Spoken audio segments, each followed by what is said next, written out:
Ezra,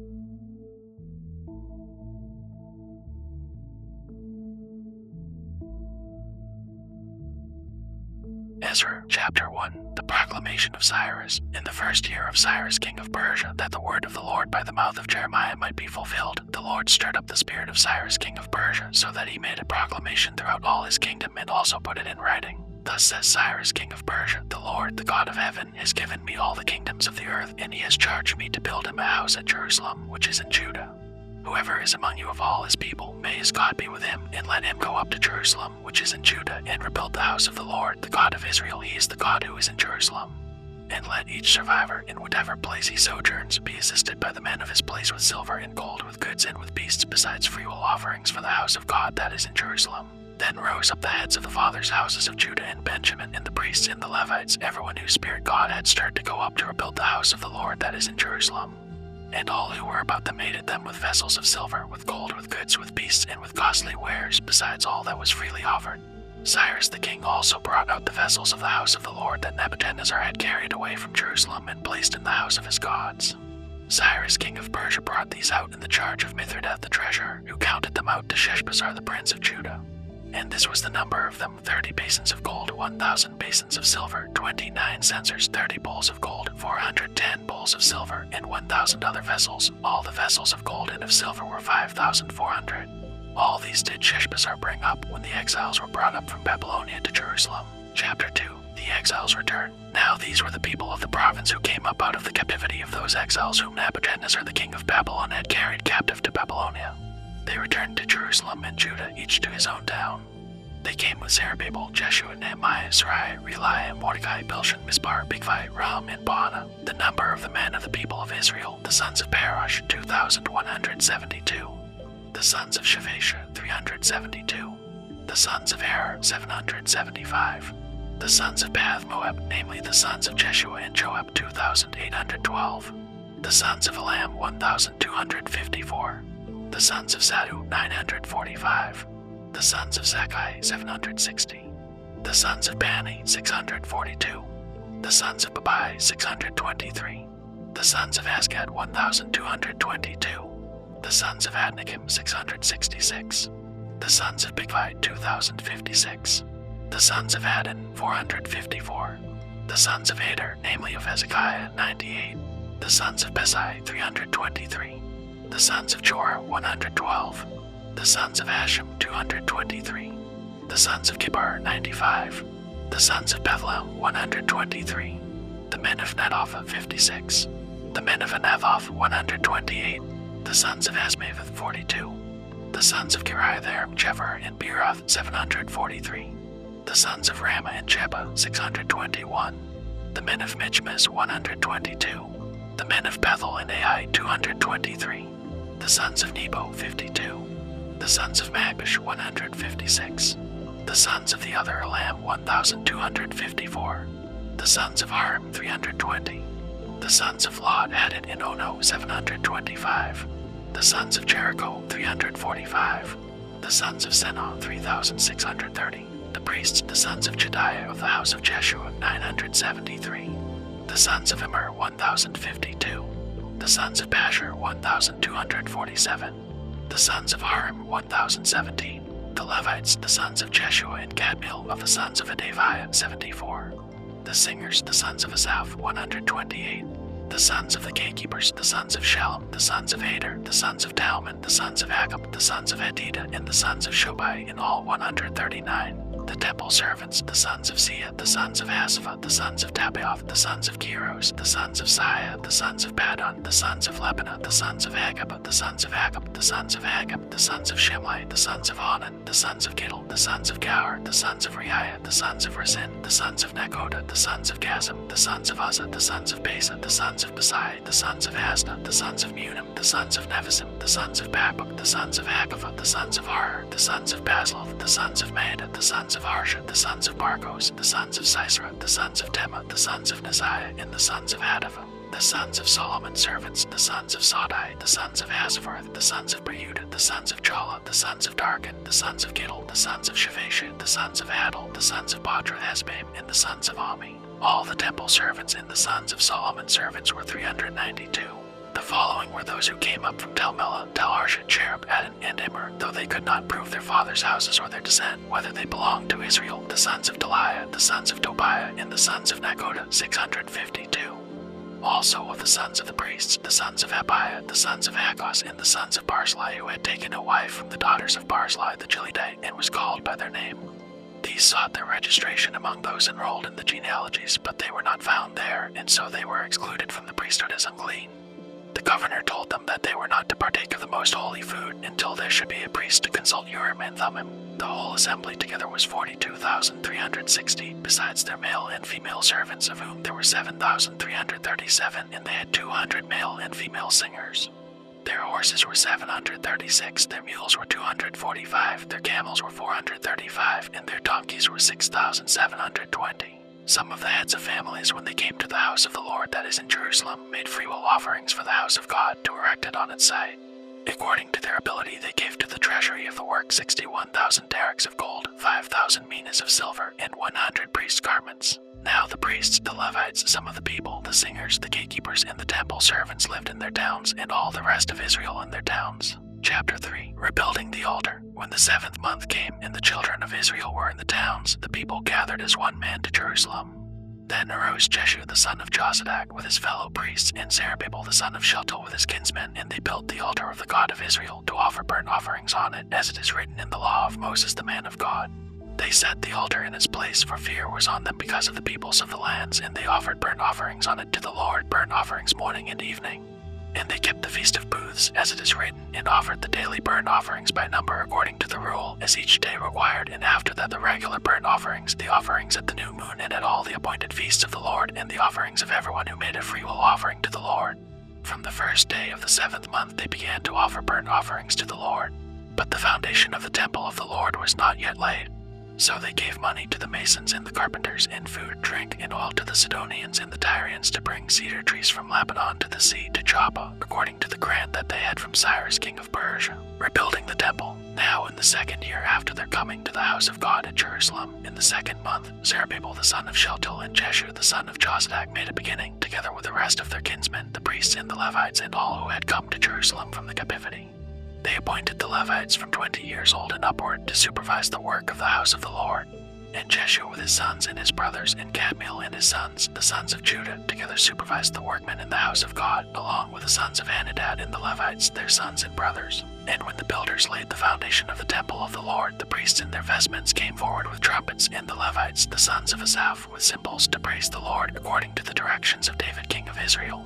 And they sang responsively, praising and giving thanks to the Lord, for he is good, for his steadfast love endures forever toward Israel. And all the people shouted with a great shout when they praised the Lord, because the foundation of the house of the Lord was laid. But many of the priests and Levites and heads of fathers' houses, old men who had seen the first house, wept with a loud voice when they saw the foundation of this house being laid, though many shouted aloud for joy, so that the people could not distinguish the sound of the joyful shout from the sound of the people's weeping, for the people shouted with a great shout, and the sound was heard far away. Chapter 4. Adversaries oppose the rebuilding. Now when the adversaries of Judah and Benjamin heard that the returned exiles were building a temple to the Lord, the God of Israel, they approached Zerubbabel and the heads of fathers' houses and said to them, "Let us build with you, for we worship your God as you do, and we have been sacrificing to him ever since the days of Ezra king of Assyria, who brought us here." But Zerubbabel, Jeshua, and the rest of the heads of fathers' houses in Israel said to them, "You have nothing to do with us in building a house to our God, but we alone will build to the Lord, the God of Israel, as King Cyrus the king of Persia has commanded us." Then the people of the land discouraged the people of Judah and made them afraid to build, and bribed counselors against them to frustrate their purpose all the days of Cyrus king of Persia, even until the reign of Darius king of Persia. And in the reign of Ahasuerus, in the beginning of his reign, they wrote an accusation against the inhabitants of Judah and Jerusalem. The letter to King Artaxerxes. In the days of Artaxerxes, Bishlam and Mithridath and Tabel and the rest of their associates wrote to Artaxerxes king of Persia. The letter was written in Aramaic and translated. Ram the commander and Shimshai the scribe wrote a letter against Jerusalem to Artaxerxes the king as follows. Ram the commander, Shimshai the scribe, and the rest of their associates, the judges, the governors, the officials, the Persians, the men of Erech, the Babylonians, the men of Susa, that is, the Elamites, and the rest of the nations whom the great and noble Osnabar deported and settled in the cities of Samaria and in the rest of the province beyond the river. This is a copy of the letter that they sent. To Artaxerxes the king, your servants, the men of the province beyond the river, send greeting. And now be it known to the king that the Jews who came up from you to us have gone to Jerusalem. They are rebuilding that rebellious and wicked city. They are finishing the walls and repairing the foundations. Now be it known to the king that if the city is rebuilt and the walls finished, they will not pay tribute, custom, or toll, and the royal revenue will be impaired. Now because we eat the salt of the palace, and it is not fitting for us to witness the king's dishonor, therefore we send and inform the king, in order that search may be made in the book of the records of your fathers. You will find in the book of the records and learn that the city is a rebellious city, hurtful to kings and provinces, and that sedition was stirred up in it from of old. That was why the city was laid waste. We make known to the king that if the city is rebuilt and its walls finished, you will then have no possession in the province beyond the river. The king orders the work to cease. The king sent an answer to Ram the commander and Shimshai the scribe and the rest of their associates who live in Samaria and in the rest of the province beyond the river, greeting. And now the letter that you sent to us has been plainly read before me. And I made a decree, and search has been made, and it has been found that the city from of old has risen against kings, and that rebellion and sedition have been made in it. And mighty kings have been over Jerusalem, who ruled over the whole province beyond the river, to whom tribute, custom, and toll were paid. Therefore make a decree that these men be made to cease, and that the city be not rebuilt until a decree is made by me. And take care not to be slack in this matter. Why should damage grow to the hurt of the king? Then, when the copy of King Artaxerxes' letter was read before Ram and Shimshai the scribe and their associates, they went in haste to the Jews at Jerusalem, and by force and power made them cease. Then the work on the house of God that is in Jerusalem stopped, and it ceased until the 2nd year of the reign of Darius king of Persia. Chapter 5. Rebuilding begins anew. Now the prophets Haggai and Zechariah the son of Iddo prophesied to the Jews who were in Judah and Jerusalem in the name of the God of Israel who was over them. Then Zerubbabel the son of Shealtiel and Jeshua the son of Jozadak arose and began to rebuild the house of God that is in Jerusalem, and the prophets of God were with them supporting them.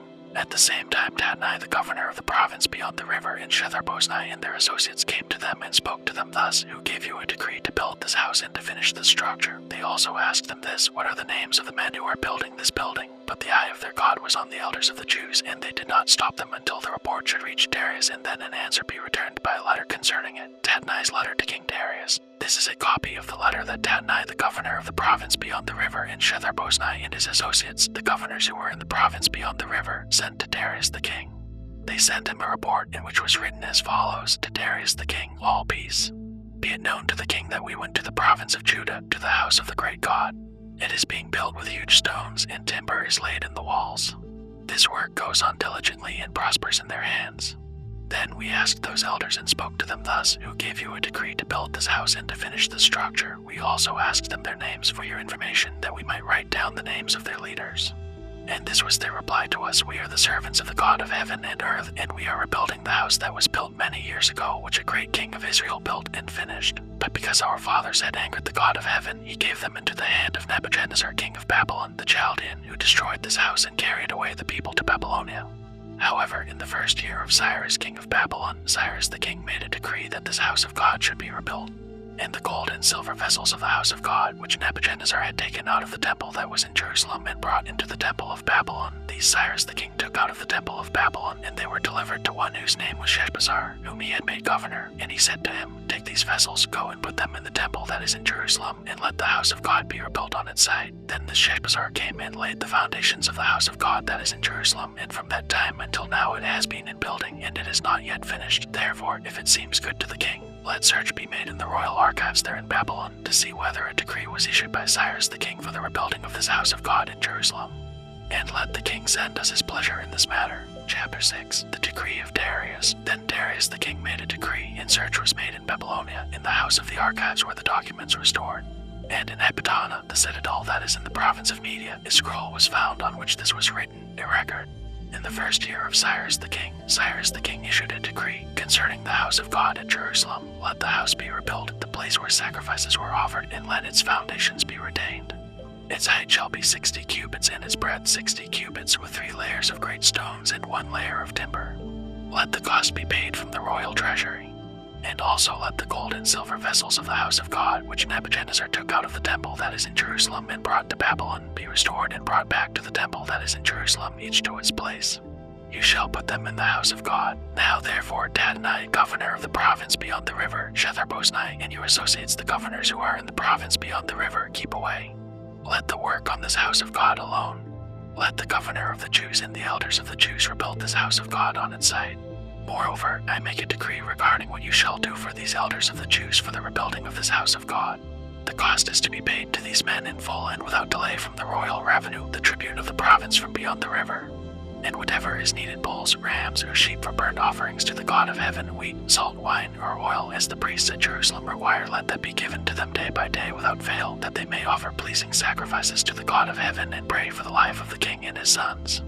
Also I make a decree that if anyone alters this edict, a beam shall be pulled out of his house, and he shall be impaled on it, and his house shall be made a dunghill. May the God who has caused his name to dwell there overthrow any king or people who shall put out a hand to alter this or to destroy this house of God that is in Jerusalem. I, Darius, make a decree, let it be done with all diligence. The temple finished and dedicated. Then, according to the word sent by Darius the king, Tatnai, the governor of the province beyond the river, Shethar-boznai, and their associates did with all diligence what Darius the king had ordered. And the elders of the Jews built and prospered through the prophesying of Haggai the prophet and Zechariah the son of Iddo. They finished their building by decree of the God of Israel and by decree of Cyrus and Darius and Artaxerxes king of Persia, and this house was finished on the 3rd day of the month of Adar in the 6th year of the reign of Darius the king. And the people of Israel, the priests and the Levites, and the rest of the returned exiles celebrated the dedication of this house of God with joy. They offered at the dedication of this house of God 100 bulls, 200 rams, 400 lambs, and as a sin offering for all Israel 12 male goats, according to the number of the tribes of Israel. And they set the priests in their divisions and the Levites in their divisions for the service of God at Jerusalem, as it is written in the book of Moses. Passover celebrated. On the 14th day of the 1st month, the returned exiles kept the Passover. For the priests and the Levites had purified themselves together, all of them were clean. So they slaughtered the Passover lamb for all the returned exiles, for their fellow priests and for themselves. It was eaten by the people of Israel who had returned from exile, and also by everyone who had joined them and separated himself from the uncleanness of the peoples of the land to worship the Lord, the God of Israel. And they kept the feast of unleavened bread 7 days with joy, for the Lord had made them joyful and had turned the heart of the king of Assyria to them, so that he aided them in the work of the house of God, the God of Israel. Chapter 7. Ezra sent to teach the people. Now after this, in the reign of Artaxerxes king of Persia, Ezra the son of Sariah, son of Azariah, son of Hilkiah, son of Shallum, son of Zadok, son of Ahitub, son of Emariah, son of Azariah, son of Marioth, son of Zerahiah, son of Uzi, son of Buki, son of Abishua, son of Phinehas, son of Eleazar, son of Aaron the chief priest. This Ezra went up from Babylonia. He was a scribe skilled in the law of Moses that the Lord, the God of Israel, had given, and the king granted him all that he asked, for the hand of the Lord his God was on him. And there went up also to Jerusalem in the 7th year of Artaxerxes the king some of the people of Israel, and some of the priests and Levites, the singers and gatekeepers, and the temple servants. And Ezra came to Jerusalem in the 5th month, which was in the 7th year of the king. For on the 1st day of the 1st month he began to go up from Babylonia, and on the 1st day of the 5th month he came to Jerusalem, for the good hand of his God was on him. For Ezra had set his heart to study the law of the Lord, and to do it, and to teach his statutes and rules in Israel. This is a copy of the letter that King Artaxerxes gave to Ezra the priest, the scribe, a man learned in matters of the commandments of the Lord and his statutes for Israel. Artaxerxes, king of kings, to Ezra the priest, the scribe of the law of the God of heaven. Peace. And now I make a decree that anyone of the people of Israel or their priests or Levites in my kingdom who freely offers to go to Jerusalem may go with you. For you are sent by the king and his 7 counselors to make inquiries about Judah and Jerusalem according to the law of your God which is in your hand, and also to carry the silver and gold that the king and his counselors have freely offered to the God of Israel, whose dwelling is in Jerusalem, with all the silver and gold that you shall find in the whole province of Babylonia, and with the freewill offerings of the people and the priests vowed willingly for the house of their God that is in Jerusalem. With this money, then, you shall with all diligence buy bulls, rams, and lambs with their grain offerings and their drink offerings, and you shall offer them on the altar of the house of your God that is in Jerusalem. Whatever seems good to you and your brothers to do with the rest of the silver and gold, you may do according to the will of your God. The vessels that have been given you for the service of the house of your God you shall deliver before the God of Jerusalem. And whatever else is required for the house of your God which it falls to you to provide, you may provide it out of the king's treasury. And I, Artaxerxes the king, make a decree to all the treasurers in the province beyond the river, whatever Ezra the priest, the scribe of the law of the God of heaven, requires of you, let it be done with all diligence, up to 100 talents of silver, 100 cores of wheat, 100 baths of wine, 100 baths of oil, and salt without prescribing how much. Whatever is decreed by the God of heaven, let it be done in full for the house of the God of heaven, lest his wrath be against the realm of the king and his sons. We also notify you that it shall not be lawful to impose tribute, custom, or toll on anyone of the priests, the Levites, the singers, the doorkeepers, the temple servants, or other servants of this house of God. And you, Ezra, according to the wisdom of your God that is in your hand, appoint magistrates and judges who may judge all the people in the province beyond the river, all such as know the laws of your God. And those who do not know them you shall teach. Whoever will not obey the law of your God and the law of the king, let judgment be strictly executed on him, whether for death or for banishment or for confiscation of his goods or for imprisonment. Blessed be the Lord, the God of our fathers, who put such a thing as this into the heart of the king, to beautify the house of the Lord that is in Jerusalem, and who extended to me his steadfast love before the king and his counselors and before all the king's mighty officers. I took courage, for the hand of the Lord my God was on me, and I gathered leading men from Israel to go up with me. Chapter 8. Genealogy of those who returned with Ezra. These are the heads of their fathers' houses, and this is the genealogy of those who went up with me from Babylonia in the reign of Artaxerxes the king. Of the sons of Phinehas, Jersham. Of the sons of Ithamar, Daniel. Of the sons of David, Haddish. Of the sons of Shechaniah, who was of the sons of Parosh, Zechariah, with whom were registered 150 men. Of the sons of Bath Moab, Eloni the son of Zerahiah, and with him 200 men. Of the sons of Zaddu, Shechaniah the son of Jaasiel, and with him 300 men. Of the sons of Adin, Eb the son of Jonathan, and with him 50 men. Of the sons of Elam, Jeshaiah the son of Athaliah, and with him 70 men. Of the sons of Shephatia, Zebediah the son of Michael, and with him 80 men. Of the sons of Joab, Obadiah the son of Jael, and with him 218 men. Of the sons of Bani, Shelomith the son of Josephiah, and with him 160 men. Of the sons of Babai, Zechariah the son of Babai, and with him 28 men. Of the sons of Azgad, Johanan the son of Hakkatan, and with him 110 men. Of the sons of Adnachim, those who came later, their names being Eliphalet, Jewel, and Shemaiah, and with them 60 men. Of the sons of Bigvai, Adai, and Zachar, and with them 70 men. Ezra sends for Levites. I gathered them to the river that runs to Ahava, and there we camped 3 days. As I reviewed the people and the priests, I found there none of the sons of Levi. Then I sent for Eliezer, Ariel, Shemaiah, Elnathan, Jarb, Elnathan, Nathan, Zechariah, and Meshullam, leading men, and for Joarib and Elnathan, who were men of insight, and sent them to Iddo, the leading man at the place Casiphia, telling them what to say to Iddo and his brothers and the temple servants at the place Casiphia, namely, to send us ministers for the house of our God. And by the good hand of our God on us, they brought us a man of discretion, of the sons of Mali, the son of Levi, son of Israel, namely Sherebiah with his sons and kinsmen, 18, also Hashabiah, and with him Jeshaiah of the sons of Merari, with his kinsmen and their sons, 20, besides 220 of the temple servants, whom David and his officials had set apart to attend the Levites. These were all mentioned by name, fasting and prayer for protection. Then I proclaimed a fast there at the river Ahava, that we might humble ourselves before our God, to seek from him a safe journey for ourselves, our children, and all our goods. For I was ashamed to ask the king for a band of soldiers and horsemen to protect us against the enemy on our way, since we had told the king, the hand of our God is for good on all who seek him, and the power of his wrath is against all who forsake him. So we fasted and implored our God for this, and he listened to our entreaty. Priests to guard offerings. Then I set apart 12 of the leading priests, Sherebiah, Hashabiah, and 10 of their kinsmen with them. And I weighed out to them the silver and the gold and the vessels, the offering for the house of our God that the king and his counselors and his lords and all Israel their present had offered. I weighed out into their hands 650 talents of silver, and silver vessels worth 200 talents, and 100 talents of gold, 20 bowls of gold worth 1,000 darics, and 2 vessels of fine bright bronze as precious as gold. And I said to them, you are holy to the Lord, and the vessels are holy, and the silver and the gold are a freewill offering to the Lord, the God of your fathers. Guard them and keep them until you weigh them before the chief priests and the Levites and the heads of fathers' houses in Israel at Jerusalem, within the chambers of the house of the Lord. So the priests and the Levites took over the weight of the silver and the gold and the vessels to bring them to Jerusalem, to the house of our God. Then we departed from the river Ahava on the 12th day of the first month to go to Jerusalem. The hand of our God was on us, and he delivered us from the hand of the enemy and from ambushes by the way.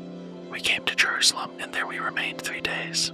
On the 4th day, within the house of our God, the silver and the gold and the vessels were weighed into the hands of Meremoth the priest, son of Uriah, and with him was Eliezer the son of Phinehas, and with them were the Levites, Josabot the son of Jeshua, and Nodiah the son of Binnui. The whole was counted and weighed, and the weight of everything was recorded. At that time those who had come from captivity, the returned exiles, offered burnt offerings to the God of Israel, 12 bulls for all Israel, 96 rams, 77 lambs, and as a sin offering 12 male goats. All this was a burnt offering to the Lord. They also delivered the king's commissions to the king's satraps and to the governors of the province beyond the river, and they aided the people in the house of God. Chapter 9. Ezra prays about intermarriage. After these these things had been done, the officials approached me and said, "The people of Israel and the priests and the Levites have not separated themselves from the peoples of the lands with their abominations, from the Canaanites, the Hittites, the Perizzites, the Jebusites, the Ammonites, the Moabites, the Egyptians, and the Amorites. For they have taken some of their daughters to be wives for themselves and for their sons, so that the holy race has mixed itself with the peoples of the lands. And in this faithlessness the hand of the officials and chief men has been foremost. As soon as I heard this, I tore my garment and my cloak and pulled hair from my head and beard and sat appalled. Then all who trembled at the words of the God of Israel, because of the faithlessness of the returned exiles, gathered around me while I sat appalled until the evening sacrifice. And at the evening sacrifice I rose from my fasting, with my garment and my cloak torn, and fell upon my knees and spread out my hands to the Lord my God, saying, "O my God, I am ashamed and blush to lift my face to you, my God, for our iniquities have risen higher than our heads, and our guilt has mounted up to the heavens. From the days of our fathers to this day we have been in great guilt, and for our iniquities our kings, and our priests have been given into the hand of the kings of the lands, to the sword, to captivity, to plundering, and to utter shame, as it is today. But now for a brief moment favor has been shown by the Lord our God, to leave us a remnant and to give us a secure hold within his holy place, that our God may brighten our eyes and grant us a little reviving in our slavery. For we are slaves. Yet our God has not forsaken us in our slavery, but has extended to us his steadfast love before the kings of Persia, to grant us some reviving, to set up the house of our God, to repair its ruins, and to give us protection in Judea and Jerusalem. And now, O our God, what shall we say after this? For we have forsaken your commandments, which you commanded by your servants the prophets, saying, The land that you are entering, to take possession of it, is a land impure with the impurity of the peoples of the lands, with their abominations that have filled it from end to end with their uncleanness. Therefore do not give your daughters to their sons, neither take their daughters for your sons, and never seek their peace or prosperity, that you may be strong and eat the good of the land, and leave it for an inheritance to your children forever. And after all that has come upon us for our evil deeds and for our great guilt, seeing that you, our God, have punished us less than our iniquities deserved, and have given us such a remnant as this, shall we break your commandments again, and intermarry with the peoples who practice these abominations? Would you not be angry with us until you consumed us, so that there should be no remnant, nor any to escape? O Lord, the God of Israel, you are just, for we are left a remnant that has escaped, as it is today. Behold, we are before you in our guilt, for none can stand before you because of this." Chapter 10. The people confessed their sin. While Ezra prayed and made confession, weeping and casting himself down before the house of God, a very great assembly of men, women, and children gathered to him out of Israel, for the people wept bitterly. And Shechaniah the son of Jael of the sons of Elam addressed Ezra, "We have broken faith with our God and have married foreign women from the peoples of the land, but even now there is hope for Israel in spite of this. Therefore let us make a covenant with our God to put away all these wives and their children, according to the counsel of my Lord and of those who tremble at the commandment of our God, and let it be done according to the law. Arise, for it is your task, and we are with you. Be strong and do it." Then Ezra arose and made the leading priests and Levites and all Israel take an oath that they would do as had been said. So they took the oath. Then Ezra withdrew from before the house of God and went to the chamber of Johanan the son of Eliashib, where he spent the night, neither eating bread nor drinking water, for he was mourning over the faithlessness of the exiles. And a proclamation was made throughout Judah and Jerusalem to all the returned exiles that they should assemble at Jerusalem, and that if anyone did not come within 3 days, by order of the officials and the elders, all his property should be forfeited, and he himself banned from the congregation of the exiles. Then all the men of Judah and Benjamin assembled at Jerusalem within the 3 days. It was the 9th month, on the 20th day of the month, and all the people sat in the open square before the house of God, trembling because of this matter and because of the heavy rain. And Ezra the priest stood up and said to them, "You have broken faith and married foreign women, and so increased the guilt of Israel. Now then make confession to the Lord, the God of your fathers, and do his will. Separate yourselves from the peoples of the land and from the foreign wives." Then all the assembly answered with a loud voice, "It is so, we must do as you have said. But the people are many, and it is a time of heavy rain. We cannot stand in the open. Nor is this a task for 1 day or for 2, for we have greatly transgressed in this matter. Let our officials stand for the whole assembly. Let all in our cities who have taken foreign wives come at appointed times, and with them the elders and judges of every city, until the fierce wrath of our God over this matter is turned away from us. Only Jonathan the son of Azael and Josiah the son of Tikva opposed this, and Meshullam and Shabbatai the Levite supported them. Then the returned exiles did so.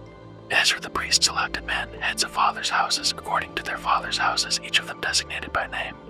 On the first day of the 10th month they sat down to examine the matter, and by the first day of the first month they had come to the end of all the men who had married foreign women, those guilty of intermarriage. Now there were found some of the sons of the priests who had married foreign women, Maaseiah, Eliezer, Joram, and Jedaliah, some of the sons of Jeshua the son of Jozadak and his brothers. They pledged themselves to put away their wives, and their guilt offering was a ram of the flock for their guilt. Of the sons of Immer, Hanani and Zebediah. Of the sons of Harim, Maaseiah, Elijah, Shemaiah, Jael, and Uzziah. Of the sons of Pashur, Elionai, Maaseiah, Ishmael, Nathanael, Jozabad, and Elasah. Of the Levites, Jozabad, Shimei, Kaliah, that is, Kalida, Pethahiah, Judah, and Eliezer. Of the singers, Elishab. Of the gatekeepers, Shallum, Telem, and Uri. And of Israel, of the sons of Parosh, Remiah, Isaiah, Malchijah, Mijamin, Eleazar, Hashabiah, and Benaiah. Of the sons of Elam, Mattaniah, Zechariah, Jael, Abi, Jeremoth, and Elijah. Of the sons of Zadok, Elionai, Elishab, Mattaniah, Jeremoth, Zabad, and Azazel. Of the sons of Babai were Jehohanan, Hananiah, Zabai, and Athli. Of the sons of Bani were Meshullam, Malach, Adiah, Jashub, Sheol, and Jeremoth. Of the sons of Path Moab, Enad, Chelal, Benaiah, Maaseiah, Mattaniah, Bezalel, Binui, and Manasseh. Of the sons of Harim, Eliezer, Ishijah, Malchijah, Shemaiah, Shimon, Benjamin, Malach, and Shemariah. Of the sons of Hashem, Madnai, Mattada, Zabad, Eliphalet, Jeremiah, Manasseh, and Shimei. Of the sons of Bani, Maddai, Amram, Ul, Benaiah, Pedaiah, Chalui, Vaniah, Meremoth, Elishab, Mattaniah, Madnai, Josu. Of the sons of Binui, Shimei, Shelemiah, Nathan, Adiah, Majnebai, Shashai, Sherai, Azel, Shelemiah, Shemariah, Shalom, Imariah, and Joseph. Of the sons of Nebo, Jael, Mattathiah, Zabad, Zabinah, Jaddai, Joel, and Benaiah. All these had married foreign women, and some of the women had even borne children. Nehemiah, chapter 1, report from Jerusalem. The words of Nehemiah the son of Hakaliah. Now it happened in the month of Kislev, in the 20th year, as I was in Sus at the citadel, that Hanani, one of my brothers, came with certain men from Judah. And I asked them concerning the Jews who escaped, who had survived the exile, and concerning Jerusalem. And they said to me, the remnant there in the province who had survived the exile is in great trouble and shame. The wall of Jerusalem is broken down, and its gates are destroyed by fire. Nehemiah's prayer. As soon as I heard these words, I sat down and wept and mourned for days, and I continued fasting and praying before the God of heaven. And I said, O Lord God of heaven, the great and awesome God who keeps covenant and steadfast love with those who love him and keep his commandments, let your ear be attentive and your eyes open to hear the prayer of your servant that I now pray before you day and night for the people of Israel, your servants, confessing the sins of the people of Israel, which we have sinned against you. Even I and my father's house have sinned.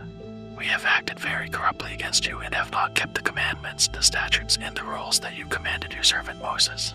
Remember the word that you commanded your servant Moses, saying, If you are unfaithful, I will scatter you among the peoples, but if you return to me and keep my commandments and do them, though your outcasts are in the uttermost parts of heaven, from there I will gather them and bring them to the place that I have chosen to make my name dwell there. They are your servants and your people, whom you have redeemed by your great power and by your strong hand. O Lord, let your ear be attentive to the prayer of your servant and to the prayer of your servants who delight to fear your name, and give success to your servant today, and grant him mercy in the sight of this man. Now I was cupbearer to the king. Chapter 2. Nehemiah sent to Judah. In the month of Nisan, in the 20th year of King Artaxerxes, when wine was before him, I took up the wine and gave it to the king. Now I had not been sad in his presence. And the king said to me, Why is your face sad, seeing you are not sick? This is nothing but sadness of the heart. Then I was very much afraid. I said to the king, Let the king lie forever. Why should not my face be sad when the city, the place of my father's graves, lies in ruins, and its gates have been destroyed by fire? Then the king said to me, What are you requesting? So I prayed to the God of heaven. And I said to the king, If it pleases the king, and if your servant has found favor in your sight, that you send me to Judah, to the city of my father's graves, that I may rebuild it. And the king said to me, the queen sitting beside him, How long will you be gone, and when will you return? So it pleased the king to send me when I had given him a time. And I said to the king, If it pleases the king, let letters be given me to the governors of the province beyond the river, that they may let me pass through until I come to Judah, and a letter to Asaph, the keeper of the king's forest, that he may give me timber to make beams for the gates of the fortress of the temple, and for the wall of the city, and for the house that I shall occupy. And the king granted me what I asked, for the good hand of my God was upon me. Nehemiah inspects Jerusalem's walls. Then I came to the governors of the province beyond the river, and gave them the king's letters. Now the king had sent with me officers of the army and horsemen. But when Sanballat the Horonite and Tobiah the Ammonite servant heard this, it displeased them greatly that someone had come to seek the welfare of the people of Israel. So I went to Jerusalem and was there 3 days. Then I arose in the night, I and a few men with me. And I told no one what my God had put into my heart to do for Jerusalem. There was no animal with me but the one on which I rode. I went out by night by the valley gate to the dragon spring into the dung gate, and I inspected the walls of Jerusalem that were broken down and its gates that had been destroyed by fire. Then I went on to the fountain gate into the king's pool, but there was no room for the animal that was under me to pass. Then I went up in the night by the valley and inspected the wall, and I turned back and entered by the valley gate, and so returned. And the officials did not know where I had gone or what I was doing, and I had not yet told the Jews, the priests, the nobles, the officials, and the rest who were to do the work. Then I said to them, "You see the trouble we are in, how Jerusalem lies in ruins with its gates burned. Come, let us build the wall of Jerusalem, that we may no longer suffer derision." And I told them of the hand of my God that had been upon me for good, and also of the words that the king had spoken to me. And they said, "Let us rise up and build." So they strengthened their hands for the good work. But when Sanballat the Hornite and Tobiah the Ammonite servant and Geshem the Arab heard of it, they jeered at us and despised us and said, "What is this thing that you are doing? Are you rebelling against the king?" Then I replied to them, "The God of heaven will make us prosper, and we his servants will arise and build, but you have no portion or right or claim in Jerusalem." Chapter 3. Rebuilding the wall. Then Eliashib the high priest rose up with his brothers the priests, and they built the sheep gate. They consecrated it and set its doors. They consecrated it as far as the Tower of the 100, as far as the Tower of Hananel. And next to him the men of Jericho built. And next to them Zachar the son of Imri built. The sons of Asenah built the fish gate. They laid its beams and set its doors, its poles, and its bars. And next to them Meremoth the son of Uriah, son of Hakkos, repaired. And next to them Meshullam the son of Berechiah, son of Meshezabel, repaired. And next to them Zadok the son of Bonner, repaired. And next to them the Tekoites repaired, but their nobles would not stoop to serve their lord. Joiada the son of Besa and Meshullam the son of Besodiah repaired the gate of Yesana. They laid its beams and set its doors, its poles, and its bars. And next to them repaired Melishah the Jabonite and Jadon the Meronothite, the men of Jabon and of Mizpah, the seat of the governor of the province beyond the river. Next to them Uzziel the son of Harhiah, goldsmiths, repaired. Next to him Hananiah, one of the perfumers, repaired, and they restored Jerusalem as far as the broad wall. Next to them Raphiah the son of Hur, ruler of half the district of Jerusalem, repaired. Next to them Jediah the son of Harameph repaired opposite his house. And next to him Haddish the son of Hashemeah repaired. Malchijah the son of Haram and Ashab the son of Bath-Moab repaired another section in the Tower of the Ovens. Next to him Shallum the son of Halohesh, ruler of half the district of Jerusalem, repaired, he and his daughters. Hanan and the inhabitants of Zanoah repaired the valley gate.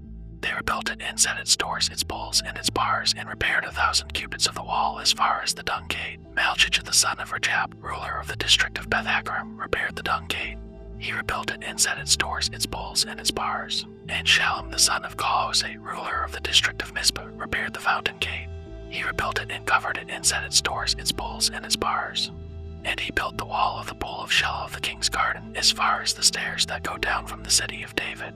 After him Nehemiah the son of Azbuk, ruler of half the district of Bezer, repaired to a point opposite the tombs of David as far as the artificial pool and as far as the house of the mighty men. After him the Levites repaired Realm the son of Bani. Next to him Hashabiah, ruler of half the district of Caleb, repaired for his district. After him their brothers repaired Bavai the son of Hanadad, ruler of half the district of Caleb. Next to him Ezra the son of Jeshua, ruler of Mizpah, repaired another section opposite the ascent to the armory at the buttress. After him Baruch the son of Zebai repaired another section from the buttress to the door of the house of Eliashib the high priest. After him Meremoth the son of Uriah, son of Hakkos, repaired another section from the door of the house of Eliashib to the end of the house of Eliashib. After him the priests, the men of the surrounding area, repaired. After them Benjamin and Ashab repaired opposite their house. After them Azariah the son of Mosiah, son of Ananiah, repaired beside his own house. After him Binui the son of Hanadad repaired another section from the house of Azariah to the buttress into the corner. Bel the son of Uzai repaired opposite the buttress in the tower projecting from the upper house of the king at the court of the guard. After him Pedaiah the son of Parosh in the temple servants living on Ophel repaired to a point opposite the water gate on the east in the projecting tower. After him the Tekoites repaired another section opposite the great projecting tower as far as the wall of Ophel. Above the horse gate the priests repaired each one opposite his own house. After them Zadok the son of Immer repaired opposite his own house. After him Shemaiah the son of Shechaniah, the keeper of the east gate, repaired. After him Hananiah the son of Shelemiah and Hanan the sixth son of Zelaph repaired another section. After him Meshullam the son of Berechiah repaired opposite his chamber. After him Malchijah, one of the goldsmiths, repaired as far as the house of the temple servants and of the merchants opposite the muster gate into the upper chamber of the corner. And between the upper chamber of the corner and the sheep gate the goldsmiths and the merchants repaired. Chapter 4. Opposition to the work. Now when Sanballat heard that we were building the wall, he was angry and greatly enraged, and he jeered at the Jews. And he said in the presence of his brothers and of the army of Samaria, "What are these feeble Jews doing? Will they restore it for themselves? Will they sacrifice? Will they finish up in a day? Will they revive the stones out of the heaps of rubbish and burned ones at that?" Tobiah the Ammonite was beside him, and he said, "Yes, what they are building, if a fox goes up on it, he will break down their stone wall. Hear, O our God, for we are despised. Turn back their taunt on their own heads and give them up to be plundered in a land where they are captives. Do not cover their guilt, and let not their sin be blotted out from your sight, for they have provoked you to anger in the presence of the builders." So we built the wall, and all the wall was joined together to half its height, for the people had a mind to work. But when Sanballat and Tobiah and the Arabs and the Ammonites and the Ashdodites heard that the repairing of the walls of Jerusalem was going forward and that the breaches were beginning to be closed, they were very angry. And they all plotted together to come and fight against Jerusalem and to cause confusion in it. And we prayed to our God and set a guard as a protection against them day and night. In Judah it was said, "The strength of those who bear the burdens is failing. There is too much rubble. By ourselves we will not be able to rebuild the wall." And our enemies said, "They will not know or see till we come among them and kill them and stop the work." At that time the Jews who lived near them came from all directions and said to us 10 times, "You must return to us." So in the lowest parts of the space behind the wall, in open places, I stationed the people by their clans with their swords, their spears, and their bows. And I looked and arose and said to the nobles and to the officials and to the rest of the people, "Do not be afraid of them. Remember the Lord, who is great and awesome, and fight for your brothers, your sons, your daughters, your wives, and your homes." The work resumes. When our enemies heard that it was known to us and that God had frustrated their plan, we all returned to the wall, each to his work.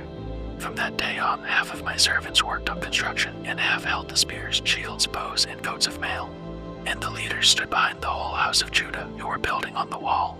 Those who carried burdens were loaded in such a way that each labored on the work with one hand and held his weapon with the other. And each of the builders had his sword strapped at his side while he built. The man who sounded the trumpet was beside me. And I said to the nobles and to the officials and to the rest of the people, "The work is great and widely spread, and we are separated on the wall, far from one another. In the place where you hear the sound of the trumpet, rally to us there. Our God will fight for us." So we labored at the work, and half of them held the spears from the break of dawn until the stars came out. I also said to the people at that time, "Let every man and his servant pass the night within Jerusalem, that they may be a guard for us by night and may labor by day." So neither I nor my brothers nor my servants nor the men of the guard who followed me, none of us took off our clothes, each kept his weapon at his right hand. Chapter 5. Nehemiah stops oppression of the poor. Now there arose a great outcry of the people and of their wives against their Jewish brothers. For there were those who said, "With our sons and our daughters we are many. So let us get grain, that we may eat and keep alive." There were also those who said, "We are mortgaging our fields, our vineyards, and our houses to get grain because of the famine." And there were those who said, "We have borrowed money for the king's tax on our fields and our vineyards. Now our flesh is as the flesh of our brothers, our children are as their children. Yet we are forcing our sons and our daughters to be slaves, and some of our daughters have already been enslaved, but it is not in our power to help it, for other men have our fields and our vineyards." I was very angry when I heard their outcry and these words. I took counsel with myself, and I brought charges against the nobles and the officials.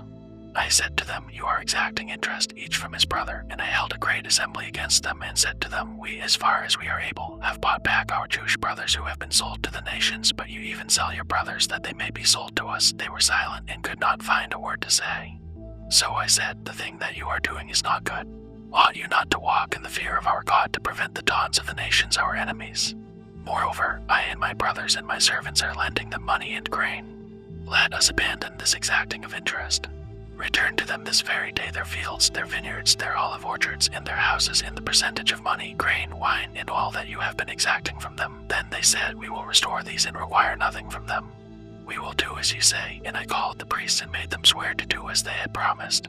I also shook out the fold of my garment and said, "So may God shake out every man from his house and from his labor who does not keep this promise. So may he be shaken out and emptied." And all the assembly said, "Amen," and praised the Lord. And the people did as they had promised. Nehemiah's generosity. Moreover, from the time that I was appointed to be their governor in the land of Judah, from the 20th year to the 32nd year of Artaxerxes the king, 12 years, neither I nor my brothers ate the food allowance of the governor. The former governors who were before me laid heavy burdens on the people and took from them for their daily ration 40 shekels of silver. Even their servants lorded it over the people. but I did not do so because of the fear of God. I also persevered in the work on this wall, and we acquired no land, and all my servants were gathered there for the work. Moreover, there were at my table 150 men, Jews and officials, besides those who came to us from the nations that were around us. Now what was prepared at my expense for each day was 1 ox and 6 choice sheep and birds, and every 10 days all kinds of wine in abundance.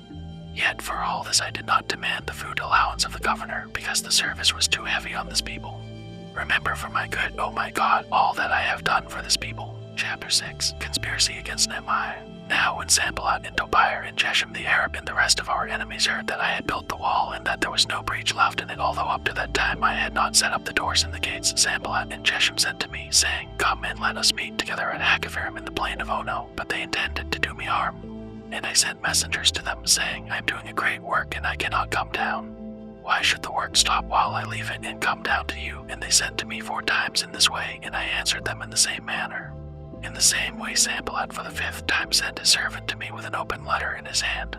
And it was written, It is reported among the nations, and Geshem also says it, that you and the Jews intend to rebel. That is why you are building the wall. And according to these reports you wish to become their king. And you have also set up prophets to proclaim concerning you in Jerusalem, There is a king in Judah, and now the king will hear of these reports. So now come and let us take counsel together. Then I said to him, saying, No such things as you say have been done, for you are inventing them out of your own mind. For they all wanted to frighten us, thinking, Their hands will drop from the work, and it will not be done. But now, O God, strengthen my hands. Now when I went into the house of Shemaiah the son of Delaiah, son of Mandabel, who was confined to his home, he said, Let us meet together in the house of God within the temple. Let us close the doors of the temple, for they are coming to kill you. They are coming to kill you by night, but I said, Should such a man as I run away? And what man such as I could go into the temple and live? I will not go in, and I understood and saw that God had not sent him, but he had pronounced the prophecy against me because Tobiah and Sanballat had hired him. For this purpose he was hired, that I should be afraid and act in this way in sin, and so they could give me a bad name in order to taunt me.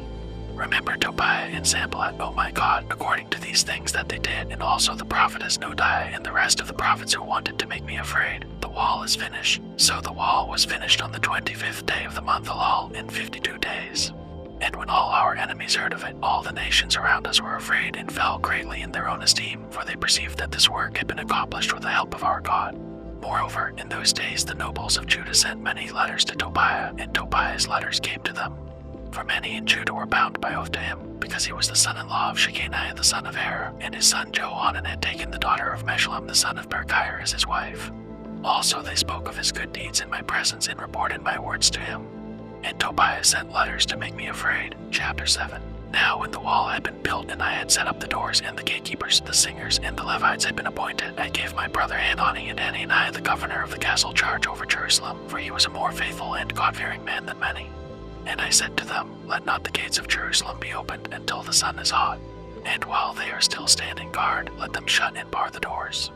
Appoint guards from among the inhabitants of Jerusalem, some at their guard posts and some in front of their own homes. The city was wide and large, but the people within it were few, and no houses had been rebuilt. List of returned exiles. Then my God put it into my heart to assemble the nobles and the officials and the people to be enrolled by genealogy. And I found the book of the genealogy of those who came up at the first, and I found written in it, These were the people of the province who came up out of the captivity of those exiles whom Nebuchadnezzar the king of Babylon had carried into exile. They returned to Jerusalem and Judah, each to his town. They came with Zerubbabel, Jeshua, Nehemiah, Azariah, Ramiah, Naamani, Mordecai, Bilshan, Misperth, Bigvai, and Baana. The number of the men of the people of Israel, the sons of Parosh, 2,172.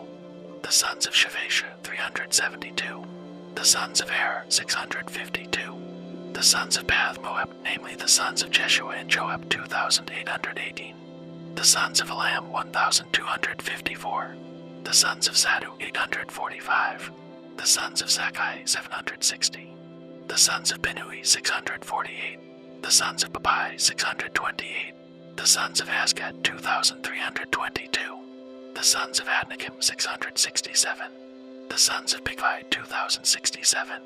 The sons of Adin, 655. The sons of Ader, namely of Hezekiah, 98. The sons of Hashem, 328.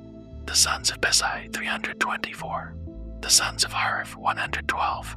The sons of Chibon, 95. The men of Bethlehem and Netopha, 188. The men of Anathoth, 128. The men of Beth-Asmaveth 42. The men of Kiriath-Jearim, Chephar, and Beeroth 743. The men of Ramah and Sheba 621. The men of Michmas 122.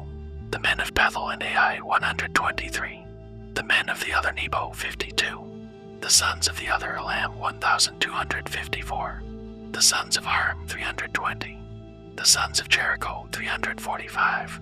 The sons of Lot Hadid and Ono 721. The sons of Senah 3,930. The priests, the sons of Jediah, namely the house of Jeshua, 973. The sons of Immer 1,052.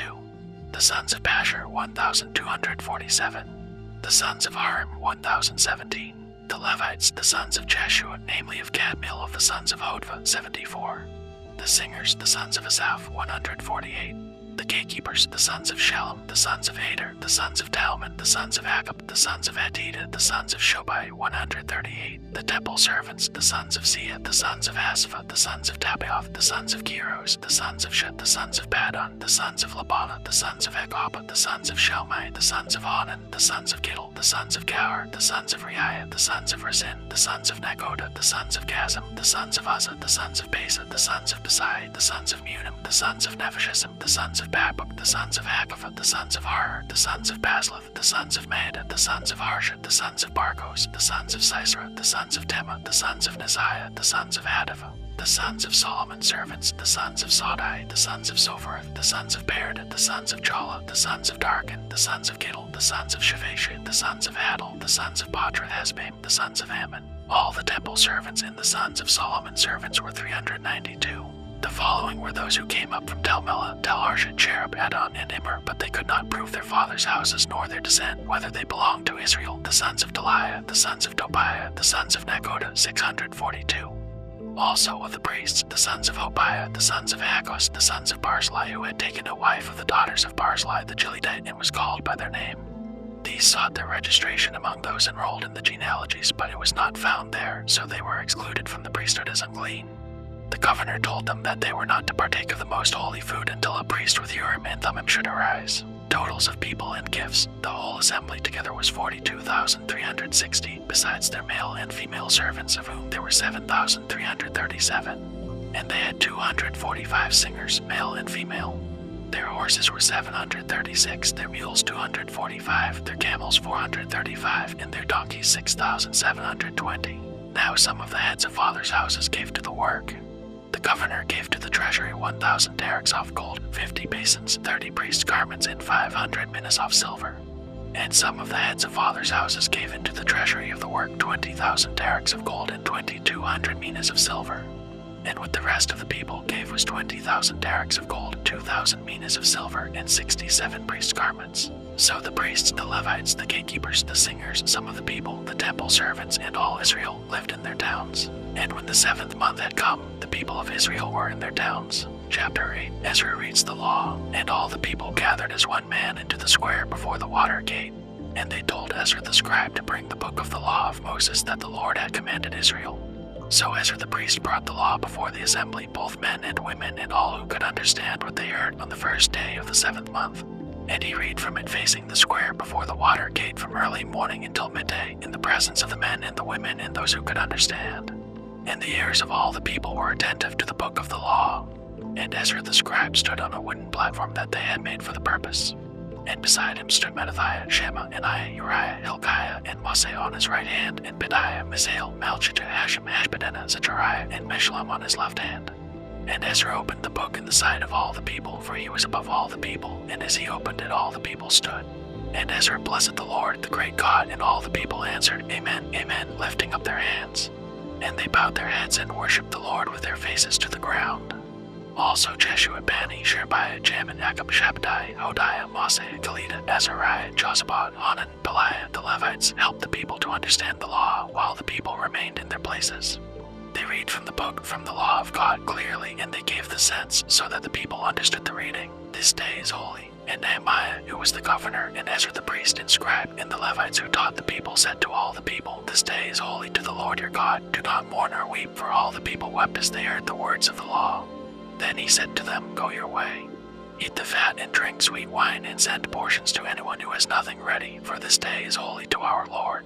And do not be grieved, for the joy of the Lord is your strength. So the Levites calmed all the people, saying, Be quiet, for this day is holy. Do not be grieved. And all the people went their way to eat and drink and to send portions and to make great rejoicing, because they had understood the words that were declared to them. Feast of Booths celebrated. On the second day, the heads of fathers' houses of all the people, with the priests and the Levites, came together to Ezra the scribe in order to study the words of the law. And they found it written in the law that the Lord had commanded by Moses that the people of Israel should dwell in booths during the feast of the 7th month, and that they should proclaim it and publish it in all their towns and in Jerusalem. Go out to the hills and bring branches of olive, wild olive, myrtle, palm, and other leafy trees to make booths, as it is written. So the people went out and brought them and made booths for themselves, each on his roof, and in their courts, and in the courts of the house of God, and in the square at the water gate, and in the square at the gate of Ephraim. And all the assembly of those who had returned from the captivity made booths and lived in the booths, for from the days of Jeshua the son of Nun to that day the people of Israel had not done so. And there was very great rejoicing. And day by day, from the first day to the last day, he read from the book of the law of God. They kept the feast 7 days, and on the 8th day there was a solemn assembly, according to the rule. Chapter 9. The people of Israel confessed their sin. Now on the 24th day of this month the people of Israel were assembled with fasting and in sackcloth, and with earth on their heads.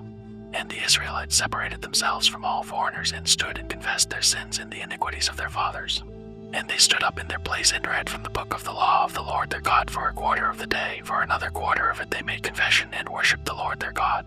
On the stairs of the Levites stood Jeshua, Bani, Kadmiel, Shebaniah, Bani, Sherebiah, Bani, and Chenani, and they cried with a loud voice to the Lord their God. Then the Levites, Jeshua, Kadmiel, Bani, Hashmeah, Sherebiah, Hodiah, Shebaniah, and Pethahiah, said, Stand up and bless the Lord your God from everlasting to everlasting. Blessed be your glorious name, which is exalted above all blessing and praise. You are the Lord, you alone. You have made heaven, the heaven of heavens, with all their host, the earth and all that is on it, the seas and all that is in them, and you preserve all of them, and the host of heaven worships you. You are the Lord, the God who chose Abraham and brought him out of Ur of the Chaldeans and gave him the name Abraham. You found his heart faithful before you, and made with him the covenant to give to his offspring the land of the Canaanite, the Hittite, the Amorite, the Perizzite, the Jebusite, and the Girgashite. And you have kept your promise, for you are righteous. And you saw the affliction of our fathers in Egypt, and heard their cry at the Red Sea, and performed signs and wonders against Pharaoh and all his servants and all the people of his land, for you knew that they acted arrogantly against our fathers. And you made a name for yourself, as it is to this day. And you divided the sea before them, so that they went through the midst of the sea on dry land, and you cast their pursuers into the depths, as a stone into mighty waters. By a pillar of cloud you led them in the day, and by a pillar of fire in the night to light for them the way in which they should go. You came down on Mount Sinai, and spoke with them from heaven, and gave them right rules and true laws, good statutes and commandments, and you made known to them your holy Sabbath, and commanded them commandments and statutes and a law by Moses your servant. You gave them bread from heaven for their hunger, and brought water for them out of the rock for their thirst, and you told them to go in to possess the land that you had sworn to give them. But they and our fathers acted presumptuously, and stiffened their neck, and did not obey your commandments. They refused to obey, and were not mindful of the wonders that you performed among them, but they stiffened their neck, and appointed a leader to return to their slavery in Egypt. But you are a God ready to forgive, gracious and merciful, slow to anger, and abounding in steadfast love, and did not forsake them. Even when they had made for themselves a golden calf, and said, This is your God who brought you up out of Egypt, and had committed great blasphemies, you in your great mercies did not forsake them in the wilderness. The pillar of cloud to lead them in the way did not depart from them by day, nor the pillar of fire by night to light for them the way by which they should go. You gave your good spirit to instruct them, and did not withhold your manna from their mouth, and gave them water for their thirst. 40 years you sustained them in the wilderness, and they lacked nothing. Their clothes did not wear out, and their feet did not swell, and you gave them kingdoms and peoples, and allotted to them every corner. So they took possession of the land of Sihon king of Heshbon, and the land of Og king of Bashan. You multiplied their children as the stars of heaven, and you brought them into the land that you had told their fathers to enter and possess. So the descendants went in and possessed the land, and you subdued before them the inhabitants of the land, the Canaanites, and gave them into their hand with their kings and the peoples of the land, that they might do with them as they would. And they captured fortified cities and a rich land, and took possession of houses full of all good things, cisterns already hewn, vineyards, olive orchards, and fruit trees in abundance. So they ate and were filled, and became fat, and delighted themselves in your great goodness. Nevertheless, they were disobedient, and rebelled against you, and cast your law behind their back, and killed your prophets, who had warned them in order to turn them back to you, and they committed great blasphemies. Therefore you gave them into the hand of their enemies who made them suffer. And in the time of their suffering they cried out to you, and you heard them from heaven, and according to your great mercies you gave them saviors who saved them from the hand of their enemies. But after they had rest they did evil again before you, and you abandoned them to the hand of their enemies, so that they had dominion over them. Yet when they turned and cried to you, you heard from heaven, and many times you delivered them according to your mercies. And you warned them in order to turn them back to your law. Yet they acted presumptuously and did not obey your commandments, but sinned against your rules, which if a person does them, he shall live by them. And they turned a stubborn shoulder and stiffened their neck and would not obey. Many years you bore with them and warned them by your spirit through your prophets. Yet they would not give ear. Therefore you gave them into the hand of the peoples of the lands.